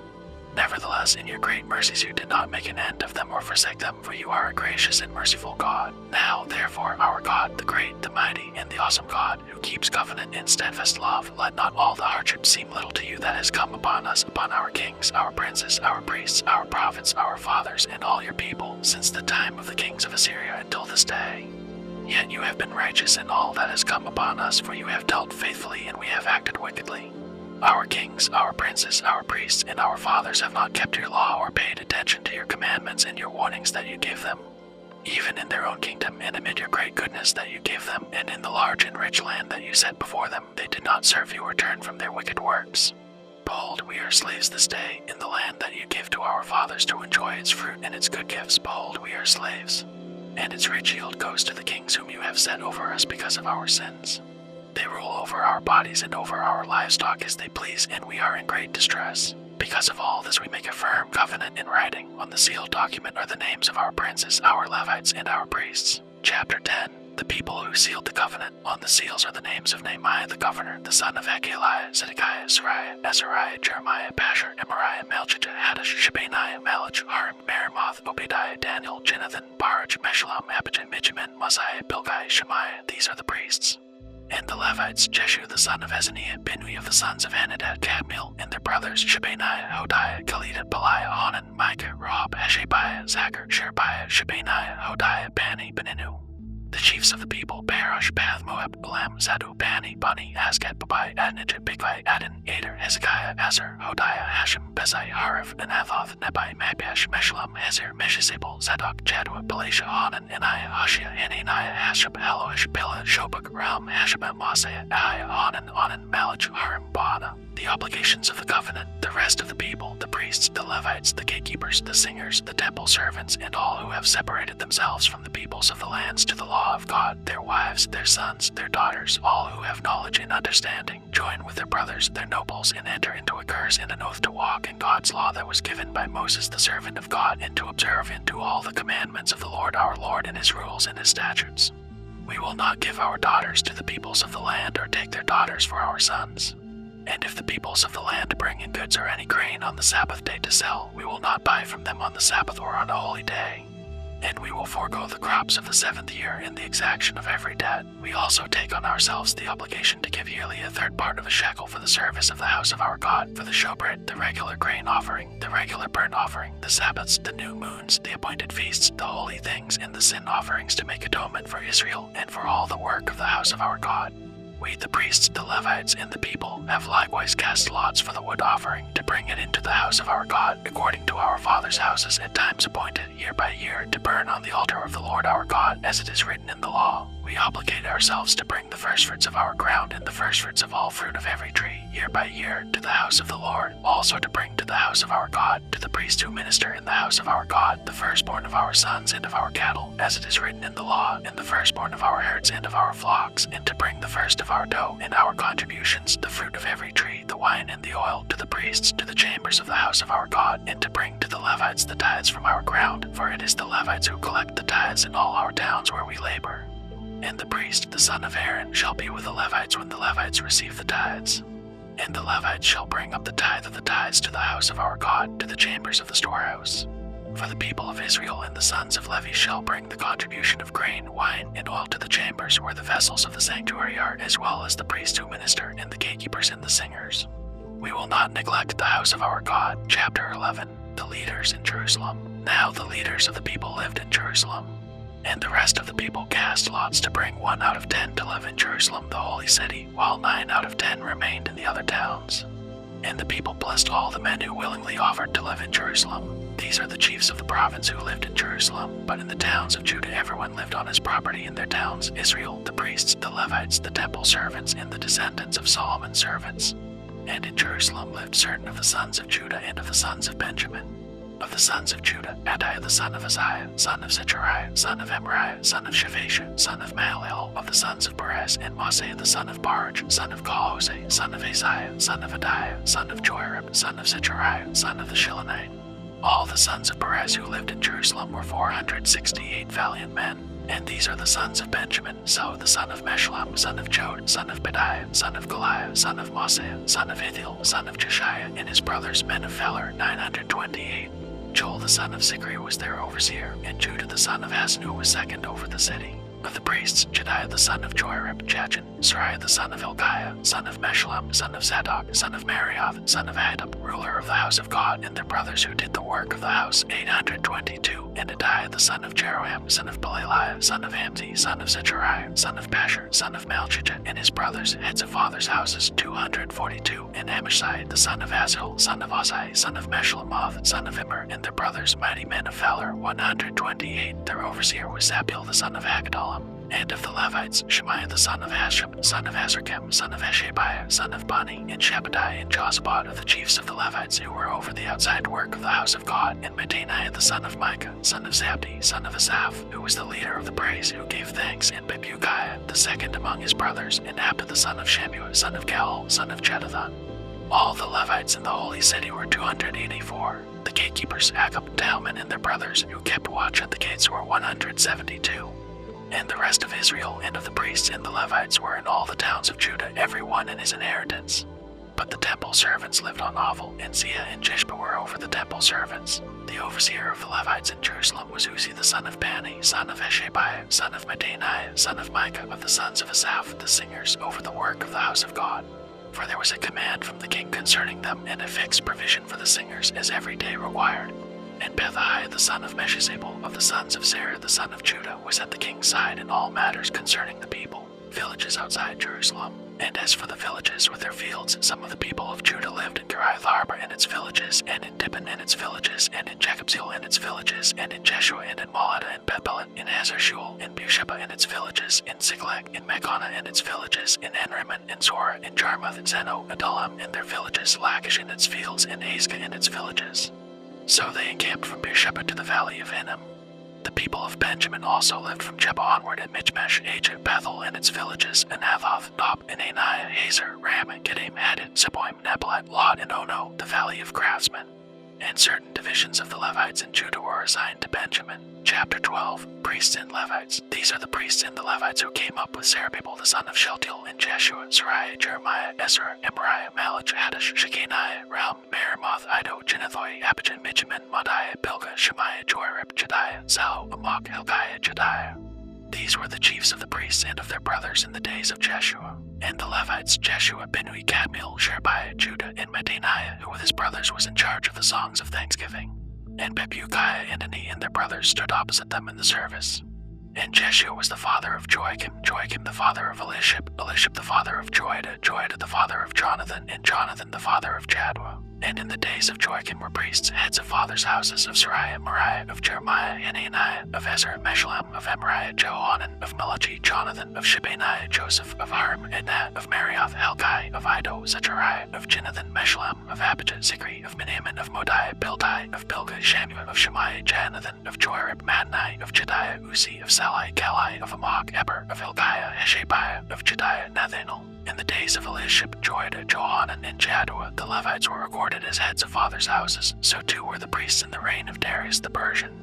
As for the sons of Levi, their heads of fathers' houses were written in the book of the Chronicles until the days of Johanan the son of Elishib. And the chiefs of the Levites, Hashabiah, Sherebiah, and Jeshua the son of Kadmiel, with their brothers who stood opposite them to praise and to give thanks, according to the commandment of David the man of God, watch by watch. Mattaniah, Bebukiah, Obadiah, Meshullam, Talman, and Akkub were gatekeepers standing guard at the storehouses of the gates. These were in the days of Joachim the son of Jeshua son of Jozadak, and in the days of Nehemiah the governor, and of Ezra the priest and scribe. Dedication of the wall. And at the dedication of the wall of Jerusalem they sought the Levites in all their places, to bring them to Jerusalem to celebrate the dedication with gladness, with thanksgivings, and with singing, with cymbals, harps, and lyres. And the sons of the singers gathered together from the districts surrounding Jerusalem, and from the villages of the Netophathites, also from Beth Gilgal, and from the region of Jebah and Asmaveth, for the singers had built for themselves villages around Jerusalem. And the priests and the Levites purified themselves, and they purified the people and the gates and the wall. Then I brought the leaders of Judah up onto the wall, and appointed 2 great choirs that gave thanks. One went to the south on the wall to the dung gate, and after them went Ishiah and half of the leaders of Judah, and Azariah, Ezra, Meshullam, Judah, Benjamin, Shemaiah, and Jeremiah, and certain of the priest's sons with trumpets, Zechariah the son of Jonathan, son of Shemaiah, son of Mattaniah, son of Micaiah, son of Zachar, son of Asaph, and his relatives Shemaiah, Azul, Milalai, Jilelai, Mai, Nethanel, Judah, and Hanani, with the musical instruments of David the man of God. And Ezra the scribe went before them. At the fountain gate they went up straight before them by the stairs of the city of David, at the ascent of the wall, above the house of David, to the water gate on the east. The other choir of those who gave thanks went to the north, and I followed them with half of the people on the wall, above the tower of the ovens, to the broad wall, and above the gate of Ephraim, and by the gate of Yesena, and by the fish gate, and the tower of Hananel, and the tower of the 100, to the sheep gate, and they came to a halt at the gate of the guard. So both choirs of those who gave thanks stood in the house of God, and I and half of the officials with me, and the priests Eliakim, Maaseiah, Benjamin, Micaiah, Elionai, Zechariah, and Hananiah with trumpets, and Maaseiah, Shemaiah, Eleazar, Uzzi, Johanan, Malchijah, Balaam, and Ezer. And the singers sang with Jezreiah as their leader. And they offered great sacrifices that day and rejoiced, for God had made them rejoice with great joy. The women and children also rejoiced. And the joy of Jerusalem was heard far away. Service at the temple. On that day men were appointed over the storms, the contributions, the firstfruits, and the tithes, to gather into them the portions required by the law for the priests and for the Levites according to the fields of the towns, for Judah rejoiced over the priests and the Levites who ministered. And they performed the service of their God and the service of purification, as did the singers and the gatekeepers, according to the command of David and his son Solomon. For long ago in the days of David and Asaph there were directors of the singers, and there were songs of praise and thanksgiving to God. And all Israel in the days of Zerubbabel and in the days of Nehemiah gave the daily portions for the singers and the gatekeepers, and they set apart that which was for the Levites, and the Levites set apart that which was for the sons of Aaron. Chapter 13. Nehemiah's final reforms. On that day they read from the book of Moses in the hearing of the people. And in it was found written that no Ammonite or Moabite should ever enter the assembly of God, for they did not meet the people of Israel with bread and water, but hired Balaam against them to curse them, yet our God turned the curse into a blessing. As soon as the people heard the law, they separated from Israel all those of foreign descent. Now before this, Elishab the priest, who was appointed over the chambers of the house of our God, and who was related to Tobiah, prepared for Tobiah a large chamber where they had previously put the grain offering, the frankincense, the vessels, and the tithes of grain, wine, and oil, which were given by commandment to the Levites, singers, and gatekeepers, and the contributions for the priests. While this was taking place, I was not in Jerusalem, for in the 32nd year of Artaxerxes king of Babylon I went to the king. And after some time I asked leave of the king and came to Jerusalem, and I then discovered the evil that Elishab had done for Tobiah, preparing for him a chamber in the courts of the house of God. And I was very angry, and I threw all the household furniture of Tobiah out of the chamber. Then I gave orders, and they cleansed the chambers, and I brought back there the vessels of the house of God, with the grain offering and the frankincense. I also found out that the portions of the Levites had not been given to them, so that the Levites and the singers who did the work had fled each to his field. So I confronted the officials and said, "Why is the house of God forsaken?" And I gathered them together and set them in their stations. Then all Judah brought the tithe of the grain, wine, and oil into the storehouses. And I appointed as treasurers over the storehouses Shelemiah the priest, Zadok the scribe, and Pedaiah of the Levites, and as their assistant Onan the son of Zachar, son of Mattaniah, for they were considered reliable, and their duty was to distribute to their brothers. Remember me, O my God, concerning this, and do not wipe out my good deeds that I have done for the house of my God and for his service. In those days I saw in Judah people treading winepresses on the Sabbath, and bringing in heaps of grain, and loading them on donkeys, and also wine, grapes, figs, and all kinds of loads, which they brought into Jerusalem on the Sabbath day. And I warned them on the day when they sold food. Tyrians also, who lived in the city, brought in fish and all kinds of goods, and sold them on the Sabbath to the people of Judah in Jerusalem itself. Then I confronted the nobles of Judah and said to them, "What is this evil thing that you are doing, profaning the Sabbath day? Did not your fathers act in this way, and did not our God bring all this disaster on us and on the city?" Now you are bringing more wrath on Israel by profaning the Sabbath. As soon as it began to grow dark at the gates of Jerusalem before the Sabbath, I commanded that the doors should be shut and gave orders that they should not be opened until after the Sabbath. And I stationed some of my servants at the gates that no load might be brought in on the Sabbath day. Then the merchants and sellers of all kinds of wares lodged outside Jerusalem once or twice. But I warned them and said to them, "Why do you lodge outside the wall? If you do so again, I will lay hands on you." From that time on they did not come on the Sabbath. Then I commanded the Levites that they should purify themselves and come and guard the gates to keep the Sabbath day holy. Remember this also in my favor, O my God, and spare me according to the greatness of your steadfast love. In those days also I saw the Jews who had married women of Ashdod, Ammon, and Moab. And half of their children spoke the language of Ashdod, and they could not speak the language of Judah, but only the language of each people. And I confronted them and cursed them and beat some of them and pulled out their hair. And I made them take an oath in the name of God, saying, "You shall not give your daughters to their sons, or take their daughters for your sons or for yourselves." Did not Solomon king of Israel sin on account of such women? Among the many nations there was no king like him, and he was beloved by his God, and God made him king over all Israel. Nevertheless, foreign women made even him to sin. Shall we then listen to you and do all this great evil and act treacherously against our God by marrying foreign women? And one of the sons of Jehoiada, the son of Eliashib the high priest, was the son-in-law of Sanballat the Hornite. Therefore I chased him from me. Remember them, O my God, because they have desecrated the priesthood and the covenant of the priesthood in the Levites. Thus I cleansed them from everything foreign, and I established the duties of the priests and Levites, each in his work, and I provided for the wood offering at appointed times and for the firstfruits. Remember me, O my God, for good. Esther, chapter 1. The king's banquets. Now in the days of Ahasuerus, the Ahasuerus who reigned from India to Ethiopia over 127 provinces, in those days when King Ahasuerus sat on his royal throne in Susa, the citadel, in the 3rd year of his reign, he gave a feast for all his officials and servants. The army of Persia and Media and the nobles and governors of the provinces were before him, while he showed the riches of his royal glory and the splendor and pomp of his greatness for many days, 180 days. And when these days were completed, the king gave for all the people present in Susa the citadel, both great and small, a feast lasting for 7 days in the court of the garden of the king's palace. There were white cotton curtains and violet hangings fastened with cords of fine linen and purple to silver rods and marble pillars, and also couches of gold and silver on a mosaic pavement of porphyry, marble, mother of pearl, and precious stones. Drinks were served in golden vessels, vessels of different kinds, and the royal wine was lavished according to the bounty of the king. And drinking was according to this edict. There is no compulsion, for the king had given orders to all the staff of his palace to do as each man desired. Queen Vashti also gave a feast for the women in the palace that belonged to King Ahasuerus. Queen Vashti's refusal. On the 7th day, when the heart of the king was merry with wine, he commanded Mehuman, Biztha, Harbona, Bigtha, and Abagtha, Zethar, and Carcass, the 7 eunuchs who served in the presence of King Ahasuerus, to bring Queen Vashti before the king with her royal crown, in order to show the peoples and the princes her beauty, for she was lovely to look at. But Queen Vashti refused to come at the king's command delivered by the eunuchs. At this the king became enraged, and his anger burned within him. Then the king said to the wise men who knew the times, for this was the king's procedure toward all who were versed in law and judgment, the men next to him being Karshena, Shethar, Imatha, Tarshish, Meres, Marsena, and Memucan, the 7 princes of Persia and Media, who saw the king's face and sat first in the kingdom. According to the law, what is to be done to Queen Vashti, because she has not performed the command of King Ahasuerus delivered by the eunuchs? Then Memucan said in the presence of the king and the officials, not only against the king has Queen Vashti done wrong, but also against all the officials and all the peoples who are in all the provinces of King Ahasuerus. For the queen's behavior will be made known to all women, causing them to look at their husbands with contempt, since they will say, King Ahasuerus commanded Queen Vashti to be brought before him, and she did not come. This very day the noble women of Persia and Media who have heard of the queen's behavior will say the same to all the king's officials, and there will be contempt and wrath in plenty.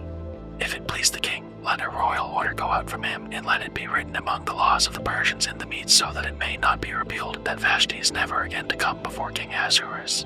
And let the king give her royal position to another who is better than she. So when the decree made by the king is proclaimed throughout all his kingdom, for it is vast, all women will give honor to their husbands, high and low alike. This advice pleased the king and the princes, and the king did as Memucan proposed. He sent letters to all the royal provinces, to every province in its own script, and to every people in its own language, that every man be master in his own household and speak according to the language of his people. Chapter 2. Esther chosen queen. After these things, when the anger of King Ahasuerus had abated, he remembered Vashti and what she had done and what had been decreed against her. Then the king's young men who attended him said, Let beautiful young virgins be sought out for the king. And let the king appoint officers in all the provinces of his kingdom to gather all the beautiful young virgins to the harem in Susa the citadel under custody of Haggai, the king's eunuch, who is in charge of the women. Let their cosmetics be given them. And let the young woman who pleases the king be queen instead of Vashti. This pleased the king, and he did so. Now there was a Jew in Susa the citadel whose name was Mordecai, the son of Jair, son of Shimei, son of Kish, a Benjaminite, who had been carried away from Jerusalem among the captives carried away with Jeconiah king of Judah, whom Nebuchadnezzar king of Babylon had carried away. He was bringing up Hadassah, that is Esther, the daughter of his uncle, for she had neither father nor mother. The young woman had a beautiful figure and was lovely to look at, and when her father and her mother died, Mordecai took her as his own daughter. So when the king's order and his edict were proclaimed, and when many young women were gathered in Susa the citadel in custody of Haggai, Esther also was taken into the king's palace and put in custody of Haggai, who had charge of the women. And the young woman pleased him and won his favor. And he quickly provided her with her cosmetics and her portion of food, and with 7 chosen young women from the king's palace, and advanced her and her young women to the best place in the harem. Esther had not made known her people or kindred, for Mordecai had commanded her not to make it known. And every day Mordecai walked in front of the court of the harem to learn how Esther was and what was happening to her. Now when the turn came for each young woman to go into King Ahasuerus, after being 12 months under the regulations for the women, since this was the regular period of their beautifying, 6 months with oil of myrrh and 6 months with spices and ointments for women, when the young woman went into the king in this way, she was given whatever she desired to take with her from the harem to the king's palace. In the evening she would go in, and in the morning she would return to the second harem in custody of Shashgaz, the king's eunuch, who was in charge of the concubines. She would not go into the king again, unless the king delighted in her and she was summoned by name. When the turn came for Esther, the daughter of Abihail, the uncle of Mordecai, who had taken her as his own daughter, to go into the king, she asked for nothing except what Haggai, the king's eunuch, who had charge of the women, advised. Now Esther was winning favor in the eyes of all who saw her.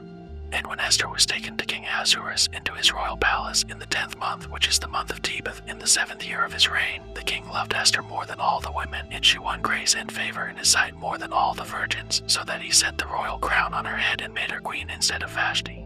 Then the king gave a great feast for all his officials and servants. It was Esther's feast. He also granted a remission of taxes to the provinces and gave gifts with royal generosity. Mordecai discovers a plot. Now when the virgins were gathered together the second time, Mordecai was sitting at the king's gate. Esther had not made known her kindred or her people, as Mordecai had commanded her, for Esther obeyed Mordecai just as when she was brought up by him. In those days, as Mordecai was sitting at the king's gate, Bigthan and Teresh, 2 of the king's eunuchs who guarded the threshold, became angry and sought to lay hands on King Ahasuerus. And this came to the knowledge of Mordecai, and he told it to Queen Esther, and Esther told the king in the name of Mordecai. When the affair was investigated and found to be so, the men were both hanged on the gallows. And it was recorded in the book of the Chronicles in the presence of the king. Chapter 3. Haman plots against the Jews. After these things, King Ahasuerus promoted Haman the Agagite, the son of Hammedatha, and advanced him and set his throne above all the officials who were with him. And all the king's servants who were at the king's gate bowed down and paid homage to Haman, for the king had so commanded concerning him. But Mordecai did not bow down or pay homage. Then the king's servants who were at the king's gate said to Mordecai, "Why do you transgress the king's command?" And when they spoke to him day after day, and he would not listen to them, they told Haman in order to see whether Mordecai's words would stand, for he had told them that he was a Jew. And when Haman saw that Mordecai did not bow down or pay homage to him, Haman was filled with fury. But he disdained to lay hands on Mordecai alone. So as they had made known to him the people of Mordecai, Haman sought to destroy all the Jews, the people of Mordecai, throughout the whole kingdom of Ahasuerus. In the 1st month, which is the month of Nisan, in the 12th year of King Ahasuerus, they cast they cast lots before Haman day after day, and they cast it month after month till the 12th month, which is the month of Adar. Then Haman said to King Ahasuerus, "There is a certain people scattered abroad and dispersed among the peoples in all the provinces of your kingdom. Their laws are different from those of every other people, and they do not keep the king's laws, so that it is not to the king's profit to tolerate them. If it please the king, let it be decreed that they be destroyed, and I will pay 10,000 talents of silver into the hands of those who have charge of the king's business, that they may put it into the king's treasuries." So the king took his signet ring from his hand and gave it to Haman the Agagite, the son of Hammedatha, the enemy of the Jews. And the king said to Haman, "The money is given to you, the people also, to do with them as it seems good to you." Then the king's scribes were summoned on the 13th day of the 1st month, and an edict, according to all that Haman commanded, was written to the king's satraps and to the governors over all the provinces and to the officials of all the peoples, to every province in its own script and every people in its own language. It was written in the name of King Ahasuerus and sealed with the king's signet ring. Ladders were sent by couriers to all the king's provinces with instruction to destroy, to kill, and to annihilate all Jews, young and old, women and children, in one day, the 13th day of the 12th month, which is the month of Adar, and to plunder their goods. A copy of the document was to be issued as a decree in every province by proclamation to all the peoples to be ready for that day. The couriers went out hurriedly by order of the king, and the decree was issued in Susa the citadel. And the king and Haman sat down to drink, but the city of Susa was thrown into confusion. Chapter 4. Esther agrees to help the Jews. When Mordecai learned all that had been done, Mordecai tore his clothes and put on sackcloth and ashes and went out into the midst of the city, and he cried out with a loud and bitter cry. He went up to the entrance of the king's gate, for no one was allowed to enter the king's gate clothed in sackcloth. And in every province, wherever the king's command and his decree reached, there was great mourning among the Jews with fasting and weeping and lamenting, and many of them lay in sackcloth and ashes. When Esther's young women and her eunuchs came and told her, the queen was deeply distressed. She sent garments to clothe Mordecai so that he might take off his sackcloth, but he would not accept them. Then Esther called for Hathach, one of the king's eunuchs who had been appointed to attend her, and ordered him to go to Mordecai to learn what this was and why it was. Hathach went out to Mordecai in the open square of the city in front of the king's gate, and Mordecai told him all that had happened to him and the exact sum of money that Haman had promised to pay into the king's treasuries for the destruction of the Jews. Mordecai also gave him a copy of the written decree issued in Susa for their destruction, that he might show it to Esther and explain it to her and command her to go to the king to beg his favor and plead with him on behalf of her people.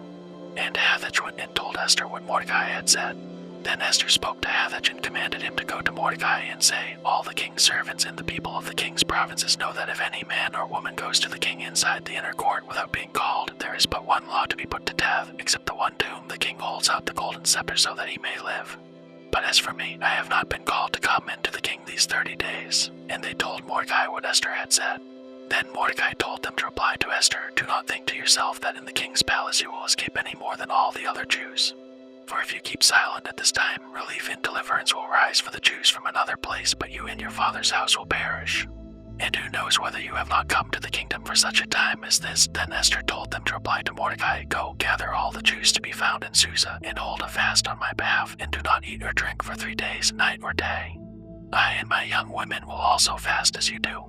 Then I will go to the king, though it is against the law, and if I perish, I perish. Mordecai then went away and did everything as Esther had ordered him. Chapter 5. Esther prepares a banquet. On the 3rd day Esther put on her royal robes and stood in the inner court of the king's palace, in front of the king's quarters, while the king was sitting on his royal throne inside the throne room opposite the entrance to the palace. And when the king saw Queen Esther standing in the court, she won favor in his sight, and he held out to Esther the golden scepter that was in his hand. Then Esther approached and touched the tip of the scepter. And the king said to her, what is it, Queen Esther? What is your request? It shall be given you even to the half of my kingdom. And Esther said, if it please the king, let the king and Haman come today to a feast that I have prepared for the king. Then the king said, bring Haman quickly, so that we may do as Esther has asked. So the king and Haman came to the feast that Esther had prepared. And as they were drinking wine after the feast, the king said to Esther, what is your wish? It shall be granted you. And what is your request? Even to the half of my kingdom it shall be fulfilled. Then Esther answered, my wish and my request is, if I have found favor in the sight of the king, and if it please the king to grant my wish and fulfill my request, let the king and Haman come to the feast that I will prepare for them, and tomorrow I will do as the king has said. Haman plans to hang Mordecai. And Haman went out that day joyful and glad of heart.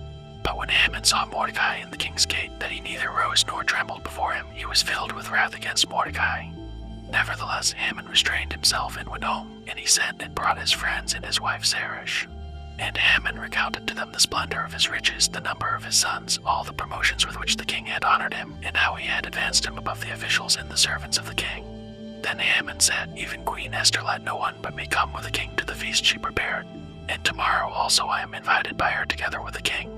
Yet all this is worth nothing to me, so long as I see Mordecai the Jew sitting at the king's gate. Then his wife Zeresh and all his friends said to him, let a gallows 50 cubits high be made, and in the morning tell the king to have Mordecai hanged upon it.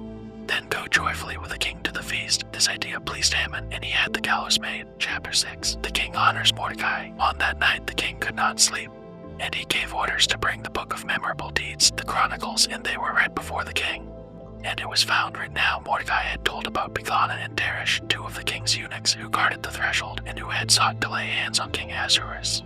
And the king said, "What honor or distinction has been bestowed on Mordecai for this?" The king's young men who attended him said, "Nothing has been done for him." And the king said, "Who is in the court?" Now Haman had just entered the outer court of the king's palace to speak to the king about having Mordecai hanged on the gallows that he had prepared for him. And the king's young men told him, "Haman is there, standing in the court." And the king said, "Let him come in." So Haman came in, and the king said to him, "What should be done to the man whom the king delights to honor?" And Haman said to himself, "Whom would the king delight to honor more than me?" And Haman said to the king, "For the man whom the king delights to honor, let royal robes be brought, which the king has worn, and the horse that the king has ridden, and on whose head a royal crown is set. And let the robes and the horse be handed over to one of the king's most noble officials. Let them dress the man whom the king delights to honor, and let them lead him on the horse through the square of the city, proclaiming before him, 'Thus shall it be done to the man whom the king delights to honor.'" Then the king said to Haman, "Hurry, take the robes and the horse, as you have said, and do so to Mordecai the Jew, who sits at the king's gate. Leave out nothing that you have mentioned." So Haman took the robes and the horse, and he dressed Mordecai and led him through the square of the city, proclaiming before him, "Thus shall it be done to the man whom the king delights to honor." Then Mordecai returned to the king's gate. But Haman hurried to his house, mourning and with his head covered. And Haman told his wife Zeresh and all his friends everything that had happened to him. Then his wise men and his wife Zeresh said to him, "If Mordecai, before whom you have begun to fall, is of the Jewish people, you will not overcome him, but will surely fall before him." Esther reveals Haman's plot. While they were yet talking with him, the king's eunuchs arrived and hurried to bring Haman to the feast that Esther had prepared. Chapter 7. So the king and Haman went in to feast with Queen Esther. And on the second day, as they were drinking wine after the feast, the king again said to Esther, "What is your wish, Queen Esther?" "It shall be granted you." "And what is your request?" "Even to the half of my kingdom it shall be fulfilled." Then Queen Esther answered, "If I have found favor in your sight, O king, and if it please the king, let my life be granted me for my wish and my people for my request. For we have been sold, I and my people, to be destroyed, to be killed, and to be annihilated. If we had been sold merely as slaves, men and women, I would have been silent, for our affliction is not to be compared with the loss to the king." Then King Ahasuerus said to Queen Esther, "Who is he, and where is he, who has dared to do this?" And Esther said, "A foe and enemy, this wicked Haman." Then Haman was terrified before the king and the queen. "Haman is hanged." And the king arose in his wrath from the wine drinking and went into the palace garden. But Haman stayed to beg for his life from Queen Esther, for he saw that harm was determined against him by the king. And the king returned from the palace garden to the place where they were drinking wine, as Haman was falling on the couch where Esther was. And the king said, "Will he even assault the queen in my presence, in my own house?" As the word left the mouth of the king, they covered Haman's face. Then Harbona, one of the eunuchs in attendance on the king, said, "Moreover, the gallows that Haman has prepared for Mordecai, whose word saved the king, is standing at Haman's house, 50 cubits high." And the king said, "Hang him on that." So they hanged Haman on the gallows that he had prepared for Mordecai.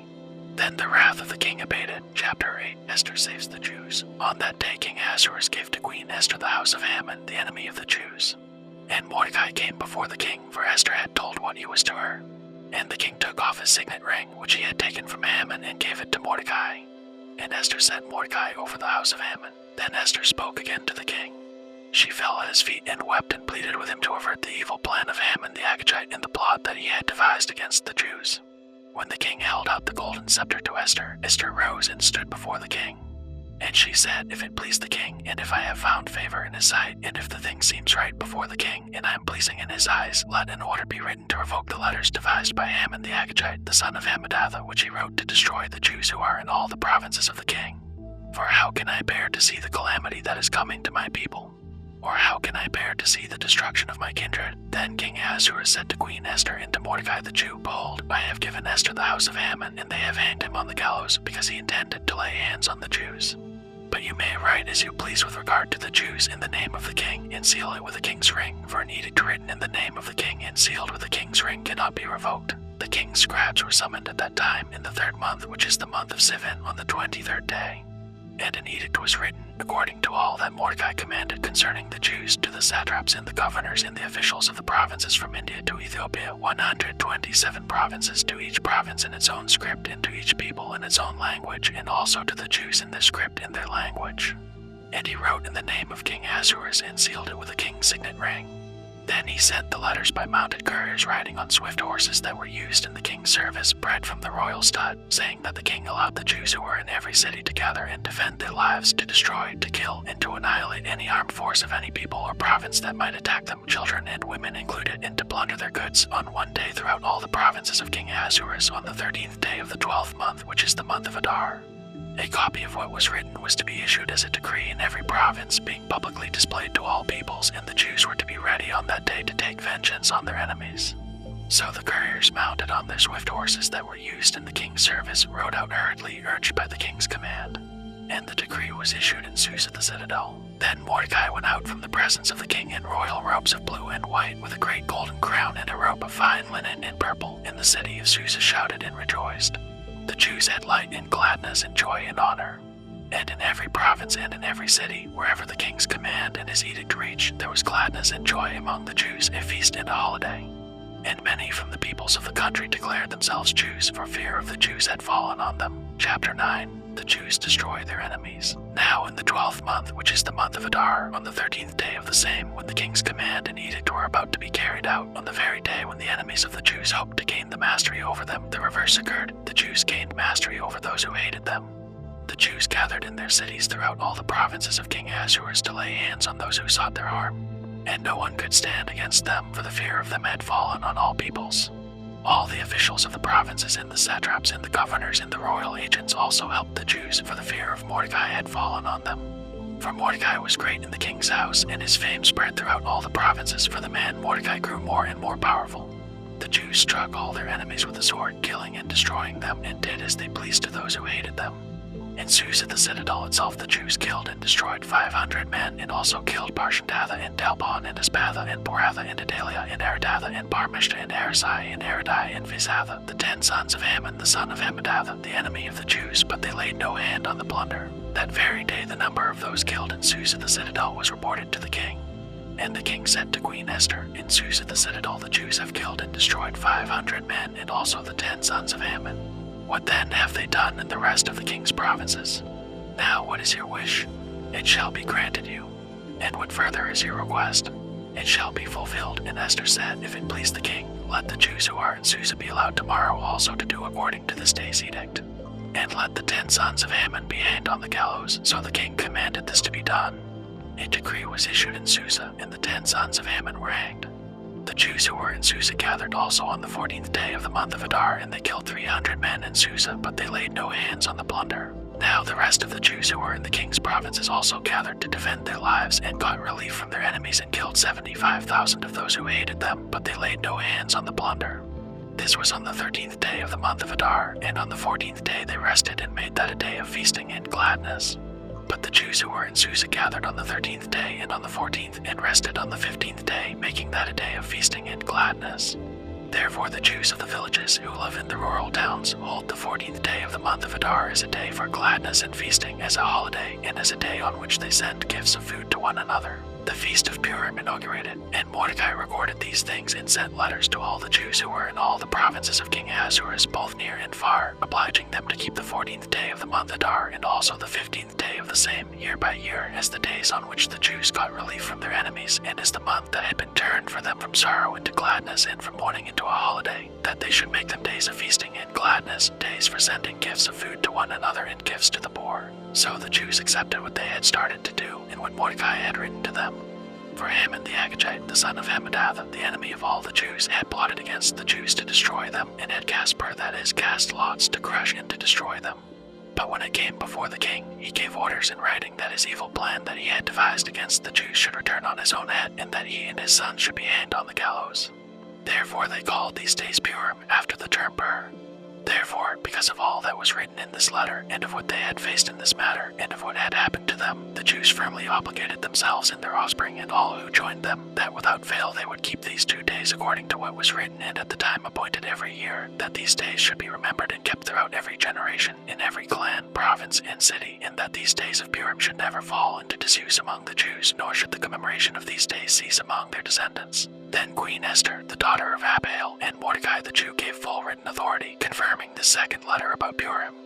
Letters were sent to all the Jews to the 127 provinces of the kingdom of Ahasuerus in words of peace and truth, that these days of Purim should be observed at their appointed seasons, as Mordecai the Jew and Queen Esther obligated them, and as they had obligated themselves and their offspring with regard to their fasts and their lamenting. The command of Esther confirmed these practices of Purim, and it was recorded in writing. Chapter 10. The greatness of Mordecai. King Ahasuerus imposed tax on the land and on the coastlands of the sea, and all the acts of his power and might, in the full account of the high honor of Mordecai, to which the king advanced him, are they not written in the book of the chronicles of the kings of Media and Persia? For Mordecai the Jew was second in rank to King Ahasuerus, and he was great among the Jews and popular with a multitude of his brothers, for he sought the welfare of his people and spoke peace to all his people.